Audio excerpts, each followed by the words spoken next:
హరి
గురుర్బ్రహ్మా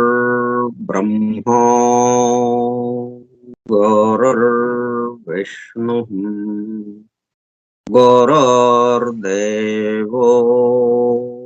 మహేశ్వరః గురుః సాక్షాత్ పరం బ్రహ్మ తస్మై శ్రీ గురవే నమః.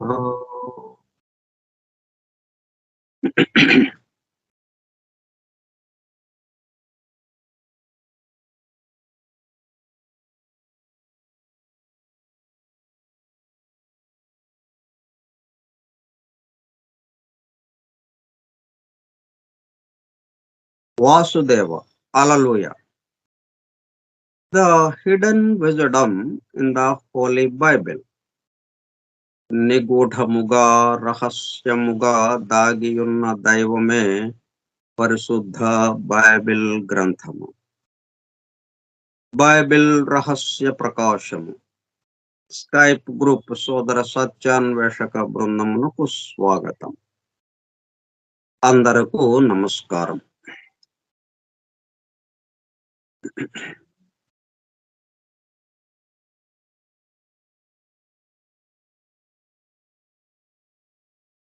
యేసుక్రీస్తు అనగానే మనకి స్వస్థత క్రియలు గుర్తొస్తాయి.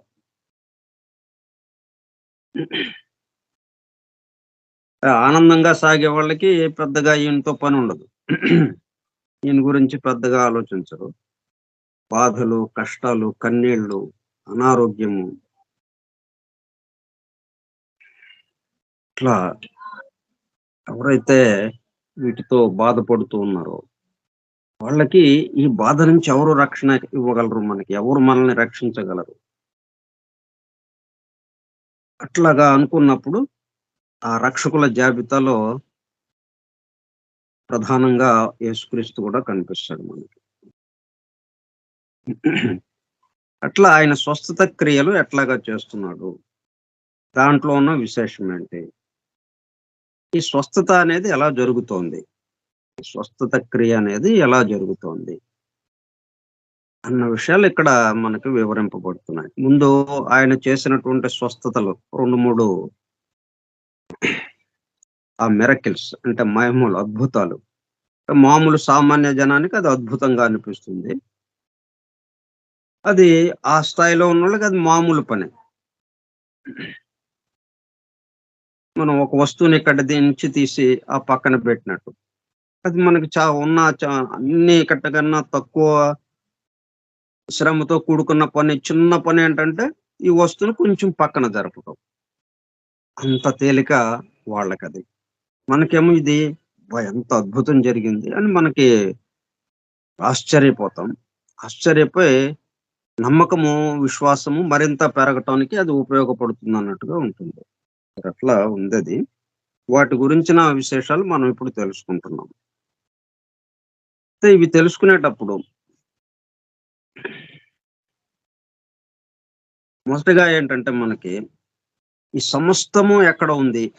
మనకి ఈ వ్యక్త ప్రపంచంలో, ఈ అనేకత్వంలో, ఈ భిన్నత్వంలో, ఈ స్థూల జగత్తులో ఉన్నటువంటి సమస్తము ఇక్కడ ఏ ఆకు కదిలినా గాని, దానికి సంబంధించినటువంటి విషయం ఎక్కడ ఉంది? మొత్తానికి సంబంధించి ఒకే ఒకటేదైతే ఉందో దాంట్లోనే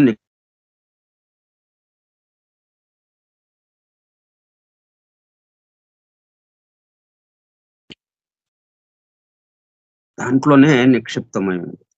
దాంట్లో లేకుండా ఇక్కడ మనకి రావడానికి అవకాశం లేదు. ఎందుకంటే మనకన్నా బయటగా బాహ్యంగా మనకి ఏది కనిపిస్తున్నా గాని అదంతా ప్రతిబింబము. అంటే అద్దంలో ఉన్న ప్రతిబింబము. అద్దంలో ఉన్న ప్రతిబింబం అంటే అర్థమేంటి?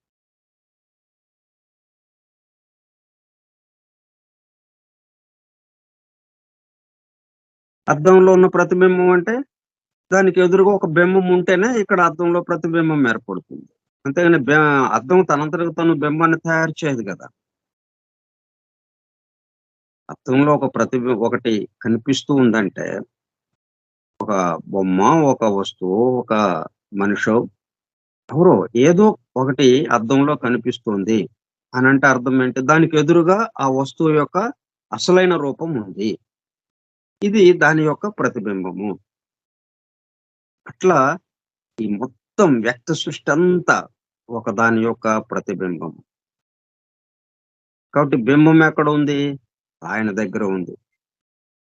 ఈ మొత్తానికి ఆధారమైన వాడు ఎవడున్నాడు? వాడి తర్వాత ఉన్నటువంటి ఆ ప్రకృతి పురుషులు. ఇట్లా వీళ్ళ దగ్గర ఉంది దీనికి సంబంధించిన వ్యవహారం మొత్తం. అట్లాగే మొత్తానికి ఒక అణువులో గూడా అదే పద్ధతిలో ఉంది. లోపలే ఉంటుంది గానీ బయటగా ఏమీ లేదు. లోపల దాని యొక్క ప్రతిబింబమే బయట కనిపిస్తూ ఉంటుంది. ఇప్పుడు మనకి చీమ కుట్టింది. చీమ కుట్టంగానే ఆ బాధ మనకి తెలిసిపోతూ ఉంది. కొద్దిగా వాపు గూడా వస్తుంది. ఇవన్నీ ఎక్కడున్నాయి? మనలో ఉన్నాయి. మనలో ఉన్నాయి గట. ఆ చీమ కుట్టడం గూడా మనలోనే ఉంది. మనమే దాన్ని ఆకర్షించాం. ఆ సమయం వచ్చింది. వచ్చి కుట్టు అన్నట్టుగా మన నుంచి సంకేతాలు వెళ్ళినాయి. వెళ్ళేటప్పటికల్లా ఎందుకంటే దానికి కావాల్సినటువంటి ఏర్పాటు అంతకు ముందే మనం చేసున్నాం. మనకి ఏది జరిగినా ఇది ప్రతిక్రియ గదా! ప్రతిచర్య. మనము దీనికి సంబంధించిన క్రియ ఒకటి అంతకుముందు జరిపించి ఉంచాం. ఆ క్రియకి సంబంధించి, ఆ చర్యకి సంబంధించి, ఆ కర్మకి సంబంధించిన ఫలము ఇప్పుడు అనుభవించాల్సిన సమయం ఆసన్నమైంది. వెంటనే లోపల నుంచి సిగ్నల్ ఎళ్ళింది. వెంటనే ఏమైంది? ఆ చీమకు అందింది ఆ సిగ్నల్. అది మరి ఎక్కడుంటుందో ఆ చీమలు తెలియదు. ఏదో ఒక వస్తువు ఆ టేబుల్ మీద పెట్టి ఉంచుతాం. ఏదో తాగేదో ఒక టీనో లేకపోతే ఏదన్నా ఒక పాలు లేకపోతే ఇంకోటేదో తాగేది అక్కడ పెడితే గ్లాస్‌లో దానికి చీమలెక్కినాయి. దానికి చీమలెక్కుతాయి. మనం చూసుకోకుండా మామూలుగా గ్లాస్ అక్కడ ఉంది గదా! అని చెప్పి తీసి తాగటం మొదలుపెడతాం. పెడితే మొత్తం పెదాలన్నీ ఏం చేస్తాయి? అవి కుడతాయి. ఇది ఎక్కడ జరిగింది? బాహ్యం నుంచి జరిగిందా? మొత్తం ఇదంతా లోపల నుంచి ఇలా జరగటానికి ఏర్పాటు చేసిన తర్వాత అప్పుడు బయట నుంచి జరిగినట్టుగా మనకు అనిపిస్తుంది. కాబట్టి ఈ బాధలు, సిక్‌నెస్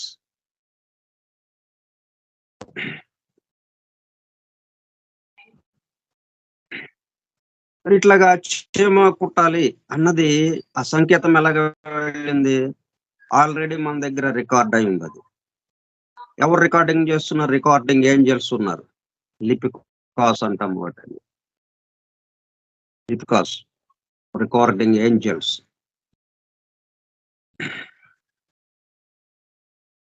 వాళ్ళు మనలోనే ఉండి ఎవరికి వాళ్ళకి ఎక్కడికక్కడ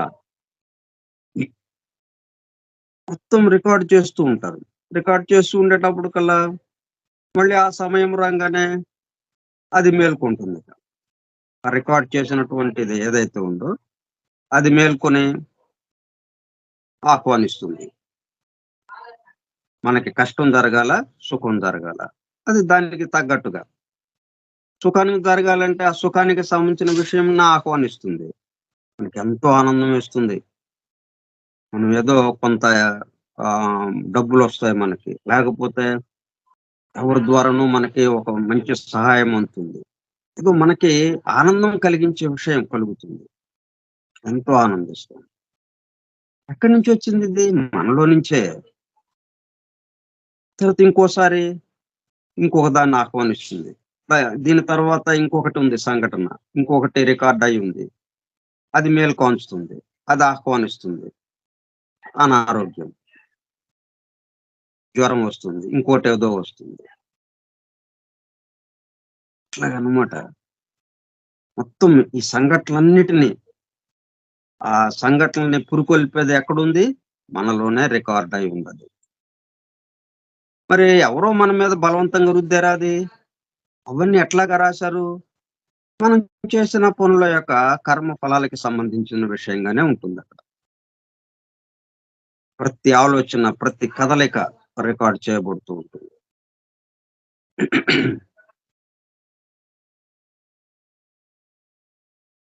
కాబట్టి హీలింగొచ్చేటప్పుడు కల్లా ఈ విషయాలు మనకి కొంత అవగాహన ఉండాలి. ఇప్పుడు మనకి జరిగేది ఏదైనా గాని ఎక్కడి నుంచి జరుగుతోంది? మనలో నుంచే జరుగుతోంది. ఈ బాహ్యంగా ఉన్నదంతా ప్రతిబింబము. అద్దంలో చూసుకున్నట్టయింది.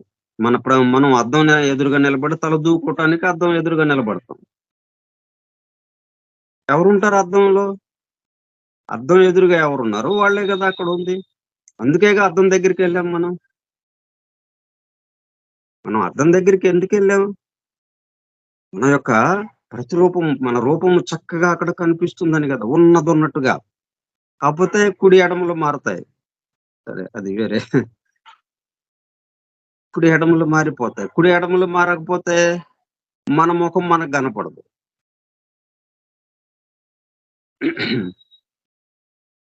అంటే మన ముఖము ఎటువైపుకుంది? అటువైపుకుంది గదా!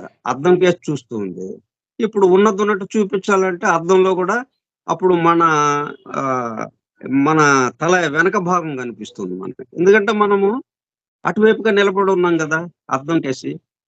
కాబట్టి అది లోపలిది గూడా అవతల వైపుకి తిరిగి ఉన్నట్టుగా ఉంటుంది. అప్పుడు మన మెడ కనిపిస్తుంటుంది. మన తల వెనక భాగం కనిపిస్తుంటుంది. మన వీపు కనిపిస్తూ ఉంటుంది. మరెట్లాగది? అందుకే ఆ ప్రకృతిలో ఎటువంటి ఏర్పాటు చేశారో చూడండి. ప్రతిబింబం అంటే తిరిగి మనది మనకే కనపడేటట్టుగా అలా ఏర్పాటు చేయబడింది. అప్పుడు గాని మనకు తెలీదు. ఇది మనది అని తెలియాలి. ఇది మన రూపం అని తెలియాలి గదా! మన రూపాన్ని మనము సర్దుకోవటానికి కదా మనము అద్దానికి ఎదురుగా నిలబడ్డాం. తలంతా చిందరవందరగా ఉంది. చక్కగా ఆ దువ్వెన తీసుకొని నెమ్మదిగా చక్కగా దువ్వుకున్నాం. ఒక ఒక క్రమ పద్ధతిలో. అంటే అట్లాగే మన దుస్తులు సరిగా ఉన్నాయా లేవా? వాటిని ఆ అద్దంలో చూసుకుంటా. ముఖం అంతా ఎలాగా ఉంది? ఇట్లాగ మన దేహం మొత్తాన్ని అద్దంలో చూసుకుంటా సరి జేసుకుంటాం. అద్దంలో చూసుకుంటా ఎందుకు ఉన్నాం? అద్దానికి ఎదురుగా ఎందుకు నిలబడ్డాం? మనలో ఉన్నటువంటి ఆ ఎగుడు దిగుళ్ళేమన్నా ఉంటే సరి జేసుకోవటానికి. అది గదా! అది మనకిక్కడ కావాల్సిన విషయం.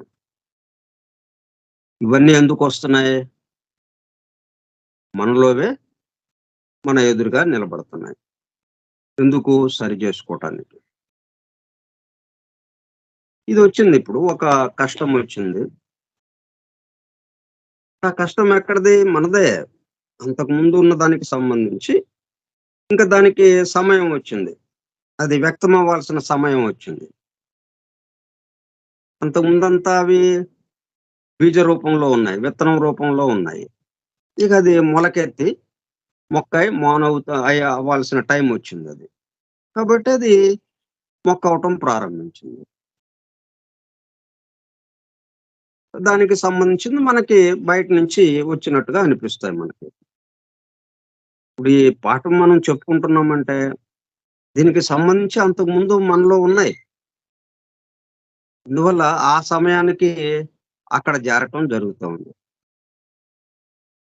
మనలో లేకపోతే మరి అందరూ రాట్లేదు గదా! ఎవరు రాలేదు. ఎవరో కొద్ది మందిమే వచ్చాం. దీనికి సంబంధించి మనలో ఉంటేనే మనం ఇక్కడికి రాగలుగుతాం.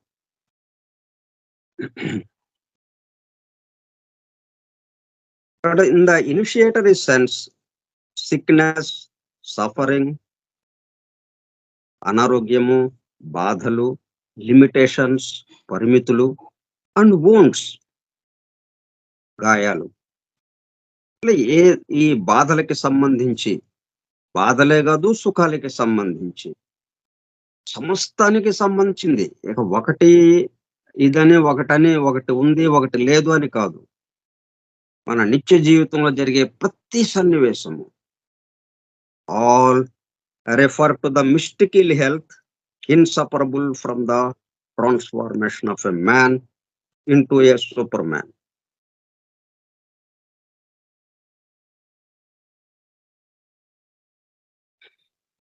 అంటే మనం ఒక సాధారణ వ్యక్తి దగ్గర నుంచి అతి మానుష అంటే ఎంతో అతీంద్రియ శక్తులతో సాధారణ మానవుడికి మించినటువంటి శక్తులతో మా వికాసంతో మనము సూపర్ మ్యాన్ గా అవ్వచ్చు. అతి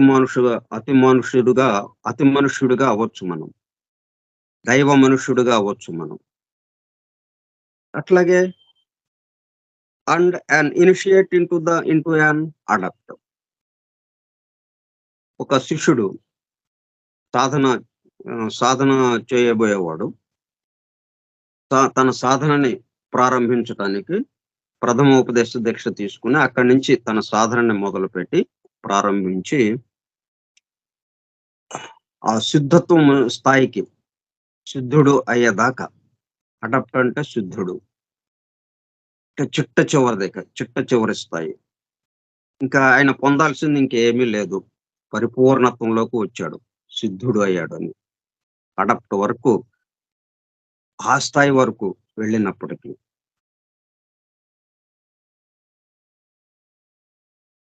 ఇన్సపరబుల్ ఏమో, దేనితో పాటు వెళ్తున్నాడు? ఇల్ హెల్త్ తో పాటు. హెల్త్, ఇల్ హెల్త్, సమస్తం. మరి ఎందుకంటే ఈ ప్రారంభంలో ఏదైతే ఆ పరమాత్మ తత్వం ఉందో దాంట్లో ఉన్నాయి కదా ఇవన్నీ. దాంట్లో ఇప్పుడు మనలో ఎట్లాగైతే అవి రికార్డ్ అయిపోయి ఆ విధంగా బయటకు వస్తూ ఉన్నాయి ఒక్కొక్కటి. బయటకు వచ్చినప్పుడు లోపల నుంచి అలాగా ఆ సిగ్నల్స్ బయటకు వెళ్ళి అవన్నీ వాటిని ఆహ్వానిస్తున్నాయి. రండి రండి రండి రండి, మా ఇంటికి రండి, మా ఇంటికి రండి, నా దగ్గరికి రండి అని ఆహ్వానిస్తున్నాయి అవి. అట్లాగా ఆహ్వానించి గంట కొట్టేటప్పుడు కల్లా మొత్తం పరిగెత్తుకుంటా బిలబిలమని వచ్చేస్తున్నాయి అవి.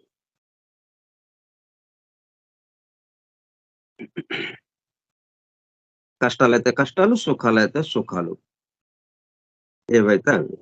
అట్లాగే ఈ మొత్తం సృష్టి అంతా ఆకర్షింపబడుతుంది, బిలబిల జరుగుతా ఉంది. ఇది సృష్టి అంతా ప్రతిబింబం.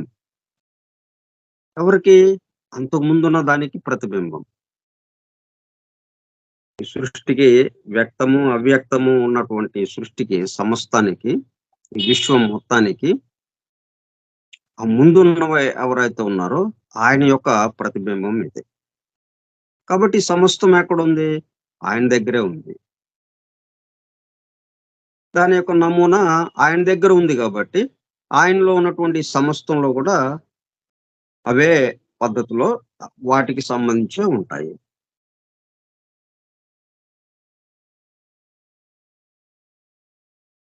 కాబట్టి మనము ఏ స్థితికి వెళ్ళినా కానీ ఇవి ఉంటాయి. ఎందుకు అట్లాగా చెప్పాల్సి వస్తుందంటే దానికి ఉదాహరణ ద అపోస్టల్ పౌల్. మరి ఆయన క్రీస్తు శిష్యుడయ్యాడు. 12 మంది శిష్యుల్లో ఒక ఆయన. సెయింట్, అపోస్టల్ ఆయన. Thus had his thorn in the flesh. మరి పరిపూర్ణుడుగా దాదాపుగా అయిపోయాడు కదా! కానీ సెయింట్ హోదాకు వెళ్ళాడు. కానీ ఏమైందక్కడ? His thorn in the flesh. ఆ దేహంలో ముళ్ళు గుచ్చుకుంటున్న బాధ. వాస్తవంగా ముళ్ళు లేదక్కడ దేహంలో. కానీ ఆ బాధ ఉంది. ముళ్ళు గుచ్చుకుంటున్నట్టుగా. మిస్టిక్ అన్నమాట. రహస్యముగా. మానసిక స్థాయిలో, సూక్ష్మంగా. బయటికేమీ లేదు. మామూలుగా సాధారణంగానే ఉంది దేహము. కానీ ఆ ముళ్ళు గుచ్చుకుంటున్నటువంటి బాధని అతను అనుభవిస్తూ ఉన్నాడు. అలాగే he was said to suffer from epilepsy. మూర్ఛ రోగంతో బాధపడుతుండేవాడు. ఎప్పుడు మూర్ఛ వచ్చేదో తెలియదు. మూర్ఛ అంటే మరి మొత్తం కాళ్ళు చేతులన్నీ వణకటం, ఎగిరెగిరి ఇదవటం, ఎగిరెగిరి కొట్టుకోవటం ఇట్లాగా ఉండేది. ఆ మూర్ఛ రోగంతో బాధపడుతుండేవాడు. ఇవన్నీ మరి ఆయనలో ఉన్నాయి కాబట్టే కదా! ఆయనలో ఉన్నవి బయటకొస్తా ఉన్నాయి. అట్లా మనం సూపర్ మ్యాన్‌కి వెళ్ళినా, అడాప్ట్‌కి వెళ్ళినా ఇటువంటివి ఉంటాయి. అయితే ఇక ఇక్కడ ఏమవుతుంది? ఇది అడాప్ట్‌కి వెళితే సిద్ధత్వంకెళ్ళేటప్పటికల్లా మొత్తం అందరికీ సంబంధించినవిగా ఆయన నుంచి దొర్లుతూ ఉంటాయి. ఎందుకంటే ఈయనగా లేడిక.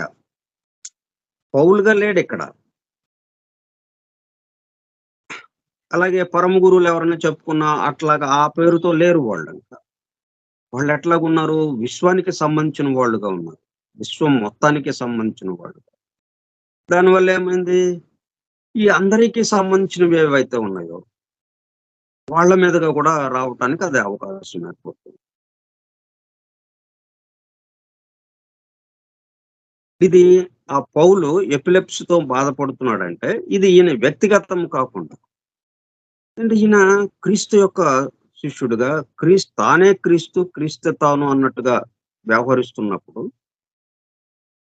ఇంక తనకంటూ ఏమి లేదిక. తను సర్వసమర్పణ చెందాడు.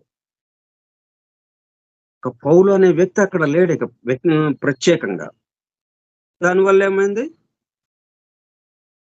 ఇక ఈయనే కాకుండా, ఈ బాధతో అనుభవించేటటువంటి మొత్తం సమస్త మానవాళిలో, అంటే ఈ మూర్ఛ రోగంతో మరి కోటాను కోట్ల మంది ఉన్నారు ప్రపంచవ్యాప్తంగా.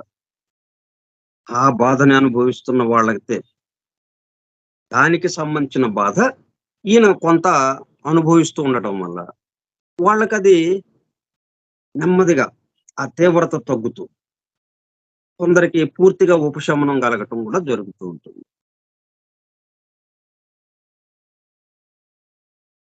అంటే హీలింగ్‌లో ఇదొక ప్రక్రియ. అంటే ఇదే తను అనుభవించాల్సిన పని లేకుండా కూడా చేయొచ్చు. అయితే క్రీస్తు అట్లాగా రాలేదు. క్రీస్తు తాను అనుభవిస్తూ ఆ స్వస్థత చేయటం అన్న విషయానికి తీసుకొచ్చాడు గాబట్టి, ఆయన శిష్యులు గూడా అదే పద్ధతిలో ముందుకు వెళుతూ ఉన్నారు. ఇప్పుడు క్రీస్తు తాను ఎన్ని బాధలు అనుభవించాడు. చివరికి మేకులు కొట్టబడింది. దేహం మొత్తం రక్తసిక్తమైంది. ఆ మేకులు కొట్టిన చోట గాయాలకి ఎంత బాధ. మనం చిన్న సూది చివ్వర చివ్వర ఎక్కడన్నా కొద్దిగా గుచ్చుకుంటేనే అమ్మో అనిపిస్తుంది. ఇంజెక్షన్ చేసినప్పుడు ఎంత బాధ అనిపిస్తాం మనం. కొంచెమే ఇంజెక్షను, ఆ సిరంజిని కొద్దిగా లోపలికి గుచ్చుతారు. దానికే అమ్మో అనిపిస్తుంది మనకి. మరి పెద్ద పెద్ద మేకులు తీసుకొని మొత్తం ఆ దేహం యొక్క ఆ చివరి నుంచి ఈ చివరి దాకా చేతిలో, అరచేతుల్లో, పాదాల్లో, ఈ చివరి నుంచి ఆ చివరి దాకా మేకులు కొడుతూ వెళ్లారే! ఎంత బాధ, ఎంత బాధ అది. ఇదంతా ఎక్కడిది? మొత్తానికి సంబంధించిన వాళ్ళ యొక్క బాధలు. తన ద్వారా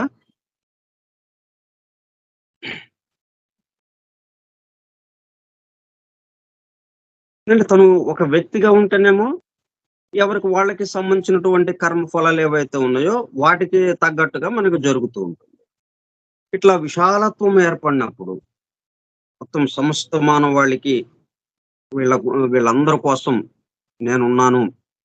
మీ పాప భారాన్ని నేను మోస్తాను. మీకు రక్షణగా నేను నిలబడ్డాను అన్నప్పుడేమవుతుంది? ఇక తనయేముండవు. తన సొంతమేముండదు. తన ద్వారా ఇవన్నీ కొంత బయటికి రావడానికి వీలవుతూ ఉంటుంది. అప్పుడేమవుతుంది? వీళ్ళందరికీ కూడా తగ్గటానికి అవకాశం ఉంది. వీళ్ళ యొక్క తీవ్రత తగ్గటానికి అవకాశం ఏర్పడుతుంది. అయితే అంతకన్నా మనం అనుభవించకుండానే, వాళ్ళ బాధల్ని మనం అనుభవించకుండానే అది తీరే మార్గం. అది సివిబి గారు మనకి చెప్పిందది. ఆ పద్ధతిలో. ఆయన కూడా మరి రక్షణ భారం నా అంత వాడిని చేస్తాను అన్నట్టుగా మీ యొక్క మొత్తం భారం నేను చూస్తాను. సివివి అక్షరాల్ని ఉచ్చరించండి. లఘువుగా కనులు మూసుకొని గమనిస్తూ ఉండండి. మిగతాది నేను చూస్తాను అన్నట్టుగా కదా ఆయన. అంటే ఎక్కడి దాకా చూస్తాడాయన? అమృతత్వ స్థితి దాకా తీసుకువెళ్తాడు మనల్ని.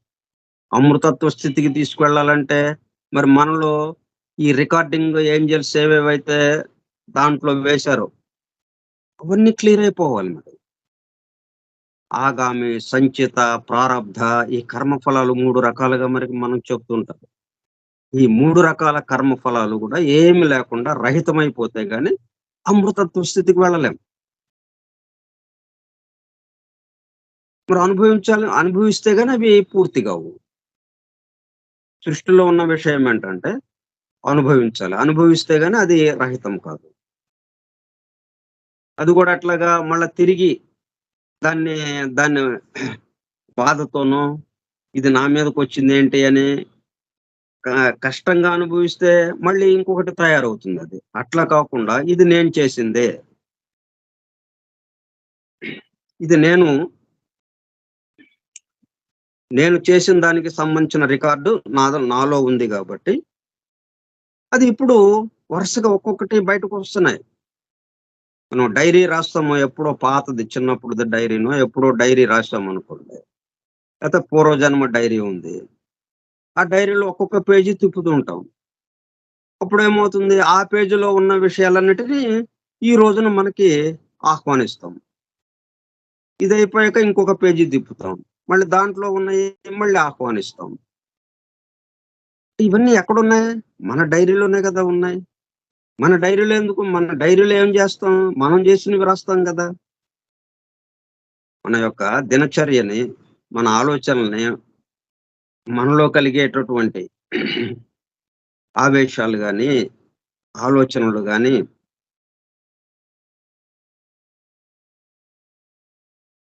వీటన్నిటికి సంబంధించి అనుభూతులు గాని, మనకేమనిపిస్తోంది? మనకేం స్ఫురించినాయి?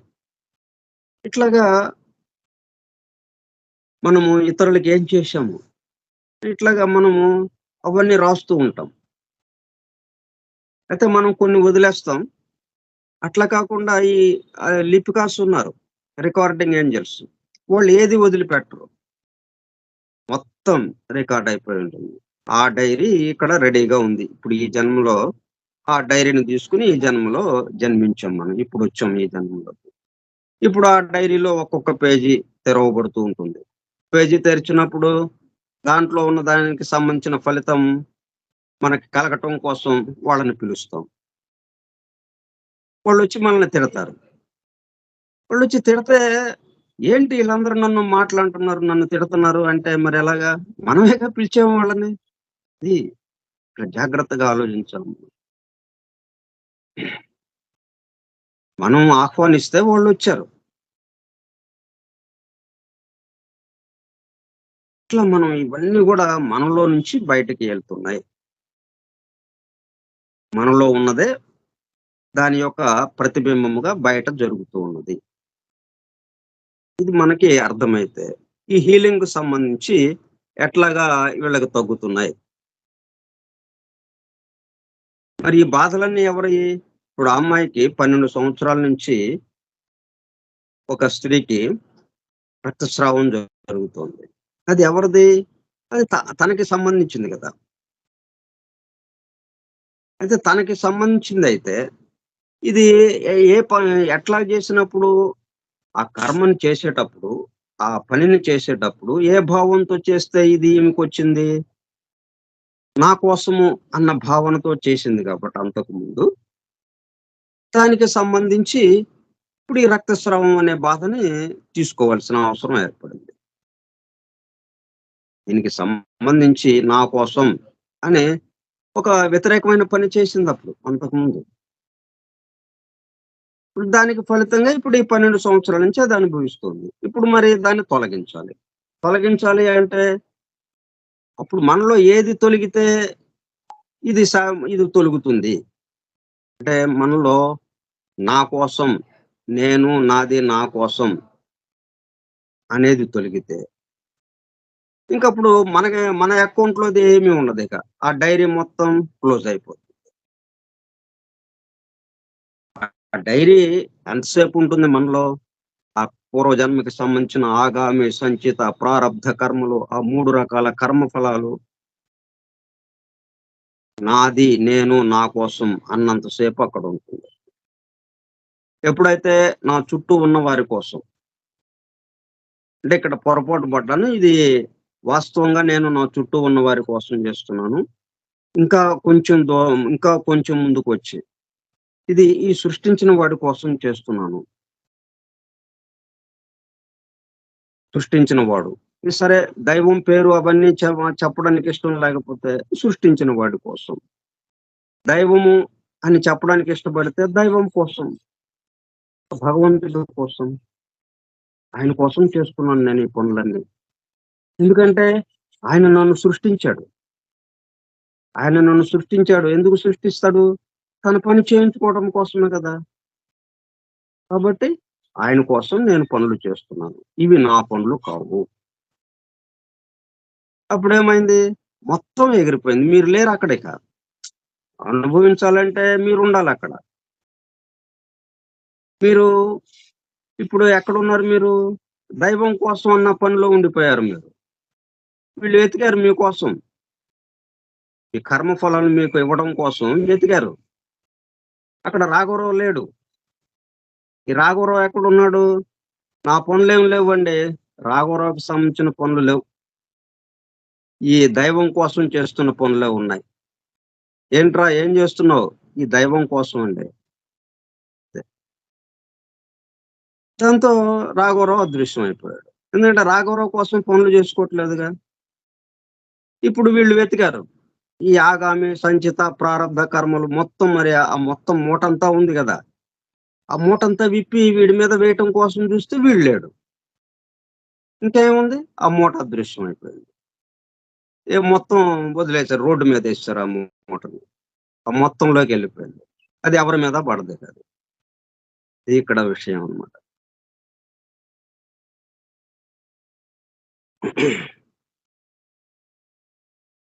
అందుకే Saint Francis of Assisi, Saint Catherine of Siena and Saint Theresa of Avila all bore testimony to the receipt of inner wounds, mystical sufferings endured in addition to their physical sicknesses.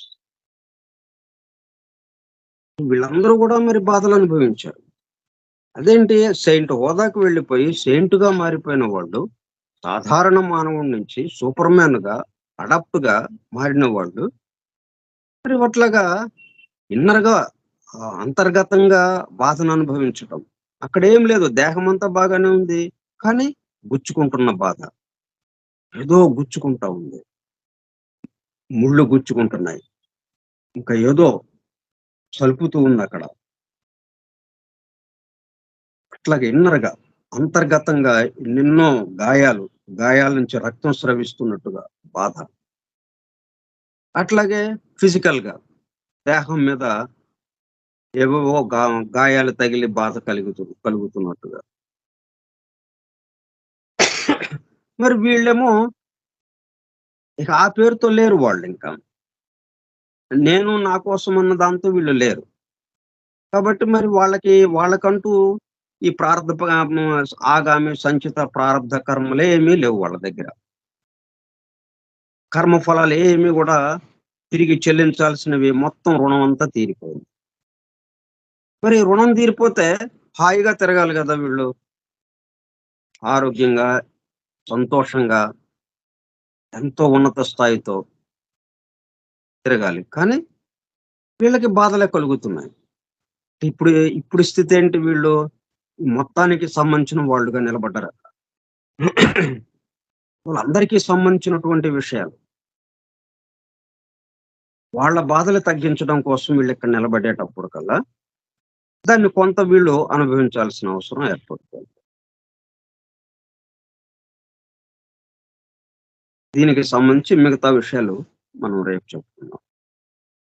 స్వస్తి ప్రజాభ్యః పరిపాలయంతాం న్యాయేణ మార్గేణ మహిం మహిషాః. Go బ్రాహ్మణేభ్యః శుభమస్తు నిత్యం. లోకాః సమస్తాః సుఖినో భవంతు. లోకాః సమస్తాః సుఖినో భవంతు. లోకాః సమస్తాః సుఖినో భవంతు. ఓం శాంతి శాంతి శాంతిః. ఓపికగా ఉన్నటువంటి సోదర సత్యాన్వేషక బృందమునకు ధన్యవాదములు. Thank you all. Vasudeva. Hallelujah.